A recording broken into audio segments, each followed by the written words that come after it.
राम राम. आज आपण रावणगाव या गावी आहोत, तालुका भोकर, जिल्हा नांदेड. तर येथील सदरी शेतकऱ्यांनी इको स्मार्ट कंपनीचे प्रोडक्ट त्यांच्या कापूस या पिकासाठी वापरले आहेत. तर आपण सरांकडून जाणून घेणार आहोत कोणते प्रोडक्ट वापरलेत आणि प्रोडक्ट वापरल्यानंतर त्यांना काय नेमका अनुभव आला. सर्वप्रथम सर तुम्ही तुमचं नाव सांगा. माझं नाव बबलू पाटील रावणगावकर, तालुका भोकर.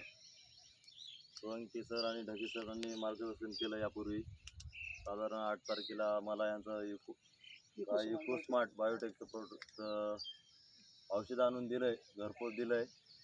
व मी 9 तारखेला नागपंचमीच्या दिवशी त्यावर फवारणी केली आणि आजचा हा रिझल्ट आहे.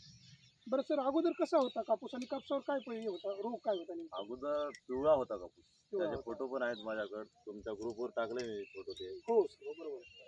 थ्रिप्स वगैरे होता. आता एकतर कलर आला कापसाला आणि चांगल्या पद्धतीनं ग्रोथ भेटला आता कापूस. फुटव्याची संख्या वगैरे ग्रोथ सगळ्या गोष्टी फुटवा वगैरे चांगले, फांदे वगैरे फुटायला लागले आता. अगोदरपेक्षा थोडं बरं वाटायला लागलं आता. 8 दिवसामध्ये चांगला रिझल्ट आला. हे प्रोडक्ट वापरून तुम्ही समाधान आहेत का सर? खूप छान, तुमचं सहकार्य आहे सर. असं योग्य मार्गदर्शन करा. चांगला रिझल्ट आला तर भविष्यात चांगल्या पद्धतीने आपण तुम्हाला सहकार्य करू. धन्यवाद सर. शेतकरी मित्र हो, बघू शकता आपण 9 तारखेला सरांना प्रोडक्ट दिले होते आणि 8 दिवसात 7 दिवसात आलेला हे रिझल्ट आहे. आणि ह्याच दिवशी लावलेला शेजारी पण एक प्लॉट आहे कापसाचा, तिकडं पण बघू शकता त्याची अवस्था त्या पिकाची. आणि त्याच्यानंतर हे पण प्रोडक्ट वापरल्यानंतर या पिकाची सुद्धा अवस्था बघू शकता, किती सुंदर आणि चांगला रिझल्ट आलेला आहे. ओके, धन्यवाद सर.